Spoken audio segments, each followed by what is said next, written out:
Coup de foudre, une expression qui appartient au langage de l'amour, et on en devine tout de suite le sens même si on ne la connaît pas, c'est si parlant le coup de foudre. C'est l'amour immédiat qui vous transperce, vous fait défaillir à la première apparition de celui ou de celle qu'on aime sans retenue.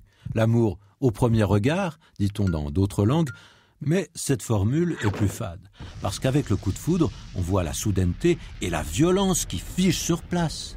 Le coup de foudre, donc, c'est l'amour absolu et sans délai. Et le plus souvent, c'est réciproque d'ailleurs. C'est par exemple la rencontre de Roméo et Juliette au bal, mais on n'en a plus d'un exemple dans la littérature. Et l'image est si séduisante qu'elle finit par s'appliquer à d'autres situations. Une maison qu'on veut s'acheter, par exemple, ou cette jolie paire de chaussures dans la vitrine.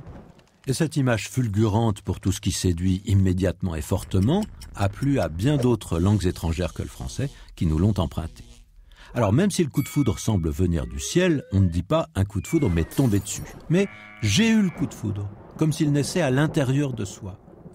Et l'expression ne s'emploie jamais au sens propre. Si la foudre, la vraie, tombe sur une maison ou si elle foudroie le promeneur imprudent qui court sous l'orage, c'est un accident terrible, mais ce n'est pas un coup de foudre.